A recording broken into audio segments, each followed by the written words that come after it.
Europe is going slower than it needs to go. You have to work out if the most important thing to you is politics or economics. I think that world has gone and I don't think it's coming back.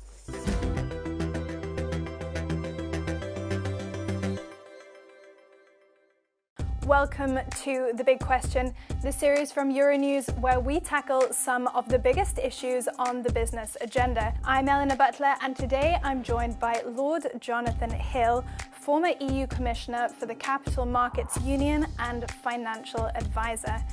So there's been a lot of discussion over the past year about boosting EU competitiveness. How do you think that's changed since the Draghi report was published at the end of 2024?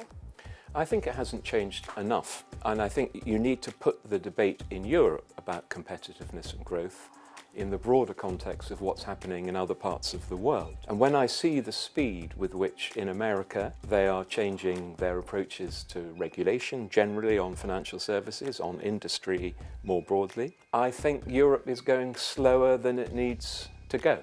And I think the speed of change in America, to some extent in the UK, is making this problem for Europe all the more urgent.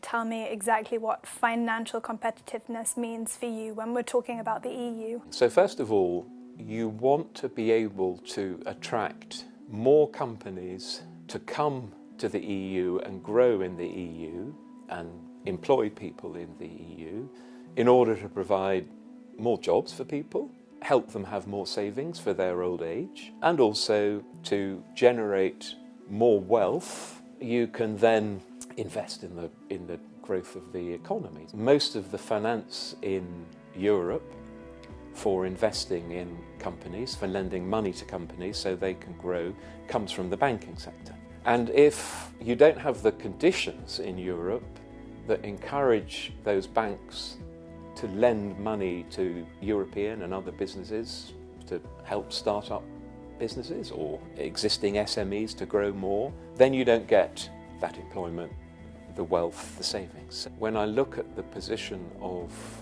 European banks today compared with when I was here 12 years ago, they're weaker today. Back then, the European economy was bigger than the US.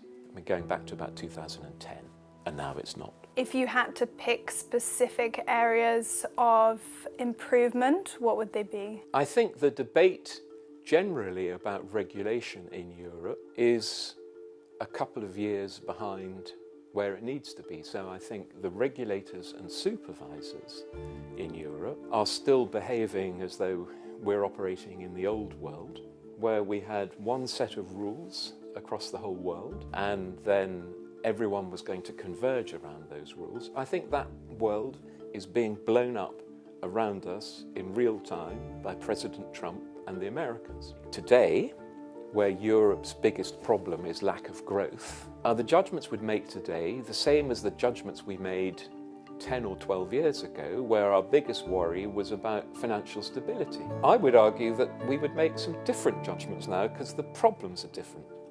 But too often, I think, in the regulatory world, they don't want to have the discussion. And both the Capital Markets Union and the Banking Union have been in the works for a very long time. How far off completion, in your opinion, are we? So the Banking Union, I think we're nearer completion. There's the European Deposit Insurance Scheme, which has still not been put in place, and we were talking about that when I was here 10 years ago. And that is politically very difficult. The Capital Markets Union, in order to make it happen, you have to tackle some of the things that go to the very heart of the rules and laws that individual countries have. And so those speak to things about identity and nationhood.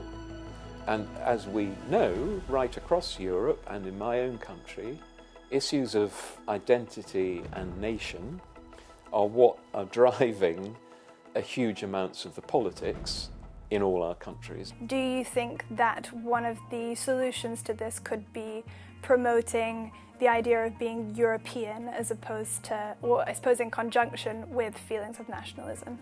Member states would feel much more comfortable about ceding power to supranational European regulators and supervisors, if they thought those regulators and supervisors were basically pro-growth and there was proper accountability, I think their fear is, what if the regulator is a nightmare to work with, and what if they're very heavy and they make it difficult for us to do our business? So that's why I would argue that how you think about regulation, supervision, deregulation, simplification is actually part of how you take forward the Savings and Investment Union and the Banking Union. If people feel confident, the centre, there'll be people who are operating in a responsible way, but in a way that can facilitate growth and understands the importance of competitiveness.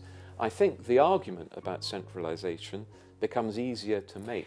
And you're a European Commissioner before Brexit, and you are a British politician. What type of relationship would you like to see between the UK and the EU's Capital Markets Union? You have to work out if the most important thing to you is politics or economics. So, from an economic point of view, I think having a strong capital markets in London has proved still helpful to European businesses because they're able to get investment at lower costs through London than they would if you didn't have a strong, deep capital markets on your doorstep.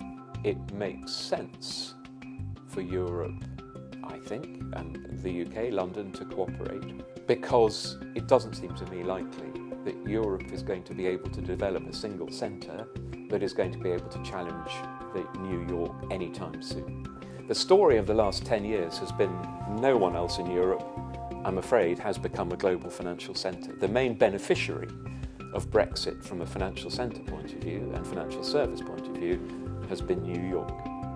It's not been anyone in Europe. Some centres in Europe have done a little bit better. London has done a little bit worse. The big winner has been America.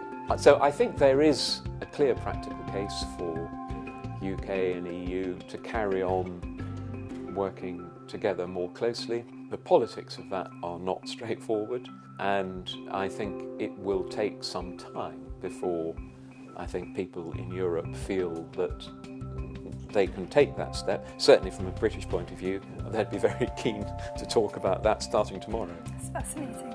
That's all we have time for, but thank you so much for sharing your insights and for coming on The Big Question. Thank you very much.